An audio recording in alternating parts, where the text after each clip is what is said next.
Бәріне сәлем. Бүгін біздер проектімізде авторизацияның логикасын жазатын боламыз. Ол үшін бізге API деген не екенін білу қажет. API деген ол Application Programming Interface. Бұл яғни біздің проектіміздің интерфейсі. Біз осы интерфейс арқылы деректер қорымен байланысатын боламыз. Яғни оны мысал ретінде көретін болсақ, қазір Каспийдің сайтына кіріп көрейік. Және біздер консоль разработчика ашамыз. Мына жерде inspect деп network'ты басамыз. Орысша сейт болуы мүмкін. Енді осы бетті мысалы компьютері деген жерге кіріп көрейік. Бізде әртүрлі мысалы компьютер деген әртүрлі заттардың тізімі шығып тұр. Мысалы екінші бетін ашам, сол кезде басқа заттар шығады.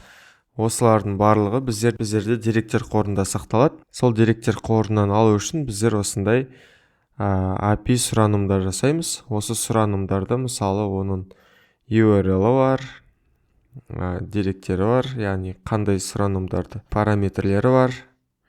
Және соңында біздерге базадан қандай заттар табылды, солардың тізімі келеді. Яғни біз API арқылы осылай әртүрлі сайттармен байланысамыз. Мысалы 3 деп бассақ, міне тағы да жаңа API сұраным өтіп, жаңа заттар келді. Енді осы мысалды біздер мейрамхананың мысалымен параллель жүргізсек болады. Бұл мейрамханада отырған біздер, оның тұтынушысы, біздер даяшыны шақырып, оған тапсырыс береміз. Даяшы барады, аспазшыға барып, сол тапсырыстарды көрсетеді. Аспазшы оны дайындайды. Және даяшы оны алады, бізге әкеліп береді. Яғни бұл даяшы біздің ортамыздағы көпір. Осы көпірді біздер API деп айтсақ болады. Яғни біз интернетте отырып, браузерден бір сайттан деректерін алғымыз келеді. Мысалы, Каспийде отырып, магазиннен заттарын алғымыз келеді. API сұраным жасаймыз. API сұраным бізде базаға осындай товарлар, осындай заттар керек, ноутбуктар керек, немесе телефондар керек деген сияқты әртүрлі сұранымдар жібереді. Және телефон сұрасақ, мысалы, телефондардың тізімін көрсетеді. Ал егер ноутбук компьютерлер сұрасақ, солар ноутбук компьютерлердің тізімін көрсетеді. Яғни API бізде даяшының рөлін атқарып тұр. Енді осы API-дің логикасын кірістіру үшін ең алдымен Django REST Framework-тың сайтына барып, алдыңғы сабақта қоспаған REST Framework-тың конфигурациясын қосайық. Ол үшін біздер example-дан REST Framework-тың осы dictionary-ді көшіріп алып, settings-қа қоямыз. Мысалы, ең соңына қойсаңыздар болады. Енді мына жерде бізде default permission classes деген бар. Осы жерде осы авторизация үшін қандай құқығымыз бар екенін көрсек болады мына жерден. Бұл класс бізде Django Model Permission, Django немесе Unknown Read Only, яғни біздер тек оқуға арналған құқық берілген, permission деп айта берейік. Осын көшірсек әзірге жеткілікті. Келесі біздер авторизацияның логикасын жазу үшін Django'да Simple JWT деген кітапхана бар, осы кітапханамен жұмыс жасайтын боламыз. Ол яғни JSON Web токенді бізге қайтаратын болады. JSON Web токен деген не екенін білмейтін болсаңыздар, ол деген мынандай токен, ол 3 бөліктен тұрады. Бірінші бөлігі оның header, басы, екінші бөлігі оның денесі, және үшінші бөлігі оның яғни қолтаңбасы деп айтсақ болады. Бірінші бөлігінде ол қандай типті алгоритммен шифрланғаны туралы ақпарат бар. Екінші бөлігінде бізде ол қандай ақпаратты шифрлағаны туралы ақпарат бар, және үшіншісінде оның қолтаңбасы тұрады.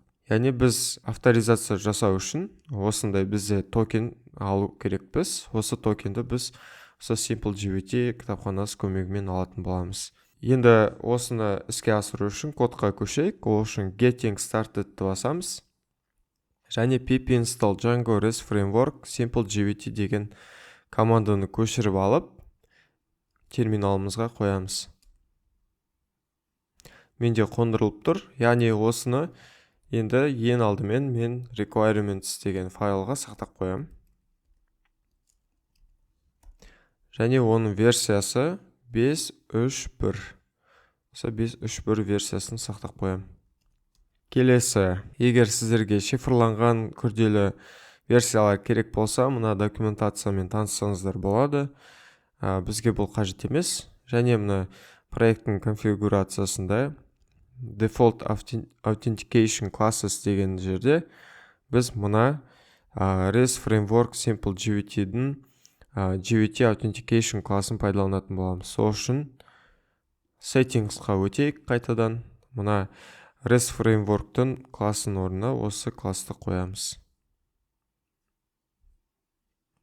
Және келесі URL spy-ға өтіп, осы URL spy-дан осы кодты көшіріп қоямыз. Ол үшін мына суреттер деген папканың ішінде URL spy дегенге кіресіздер. Және кодымызды қоямыз. Мысалы, кітапханалардың ең басына қоямыз. Және мына екі жолды осы URL паттернстың астына көшіріп қойсақ болады. Яғни бұл жерде бізде екі API, яғни API және токен десек, біздер токен аламыз, токен obtain, ал токен refresh десек, сол токенді біздер жаңартамыз. Қазір оның логикасын түсінетін боламыз.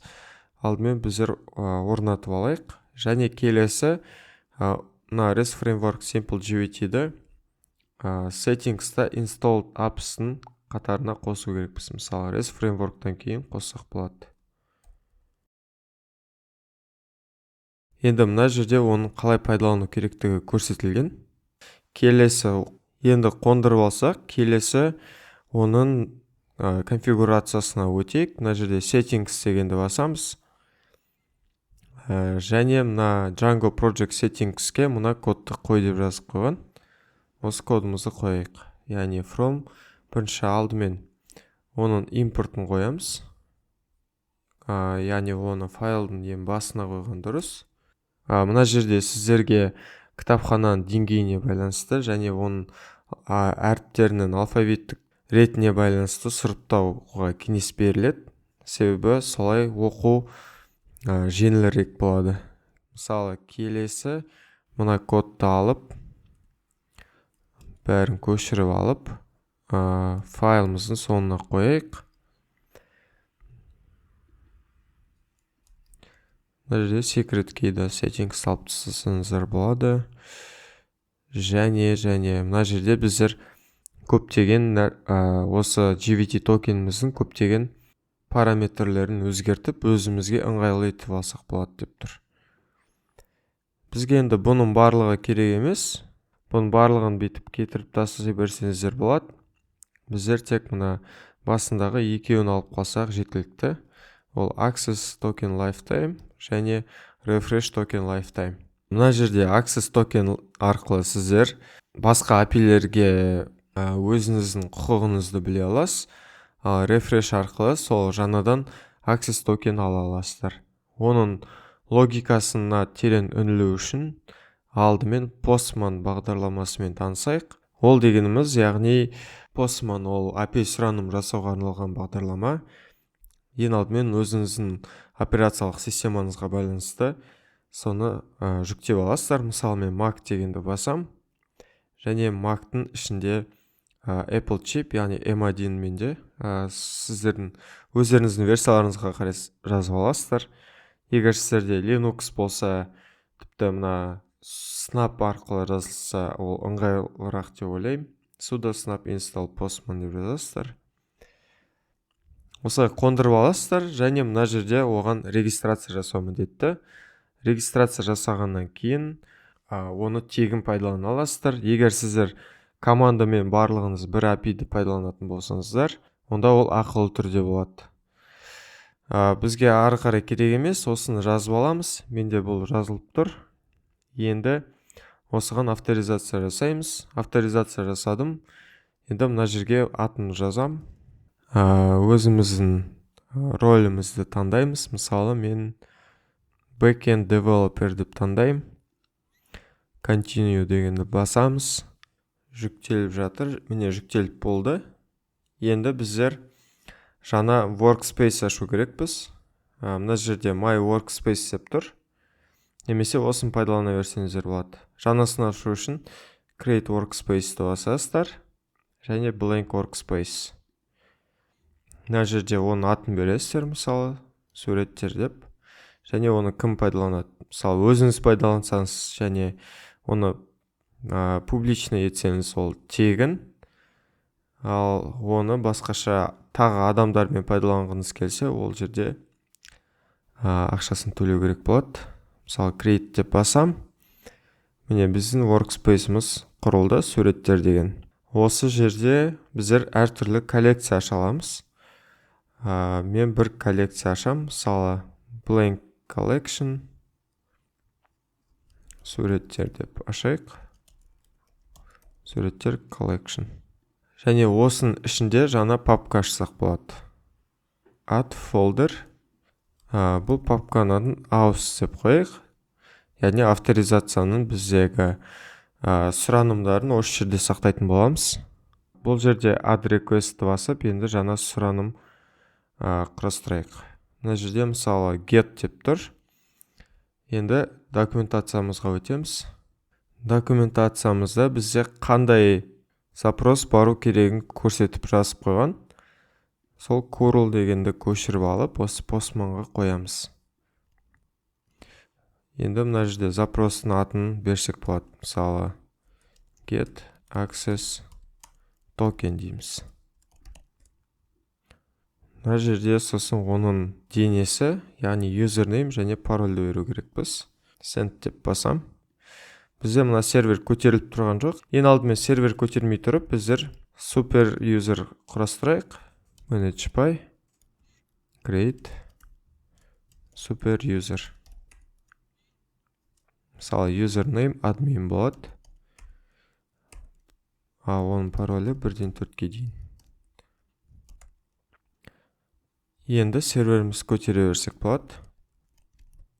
Міне біздің жолымыз HTTP 127, портымыз және хостымыз 127-8000 IP токен дейміз. Осы жерге мысалы Давид деген сияқты бұл мысалдағы адамды сұранымға жіберсек, бізге no active account found with the given credentials дейді. Яғни бұл берілген деректермен аккаунт табылмады деп тұр. Енді admin 124 дегенді тексеріп көрейік. Мінеки көріп тұрғандарыңыздай бізде access токен пайда болды және refresh токен пайда болды. Яғни біздерде бұл access токенді алу.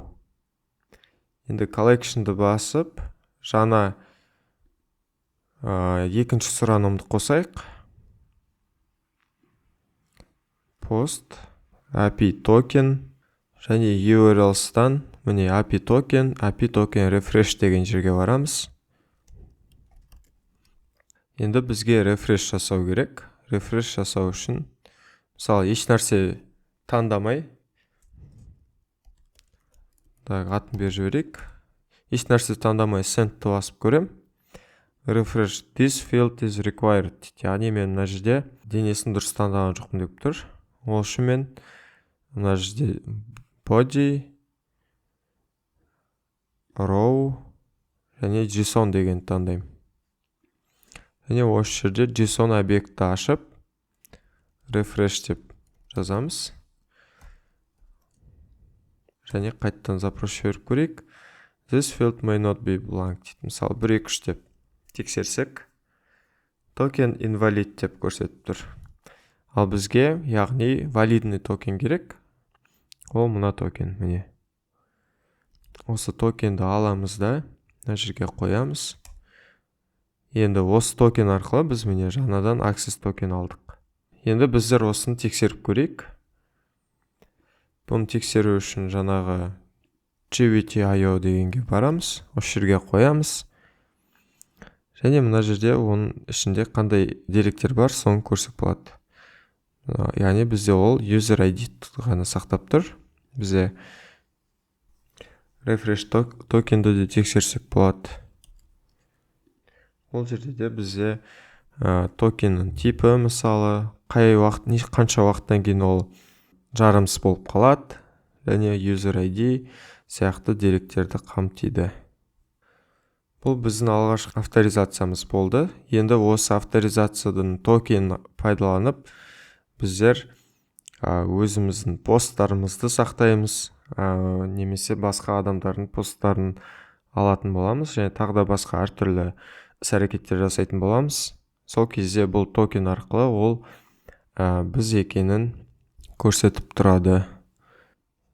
Енді біздер осы құрастырған бүгінгі сабақта өзгерткен кодтарымызды коммит жасап салып жіберейік. Ол үшін бірінші URL-да мен мына жерде кішкене әдемілеп жазғым келіп тұр. Авторизацияға арналған API-лер қостық. Authorization API деп қойық. Коммит жасаймыз. Және осыны продакшнге салатын боламыз.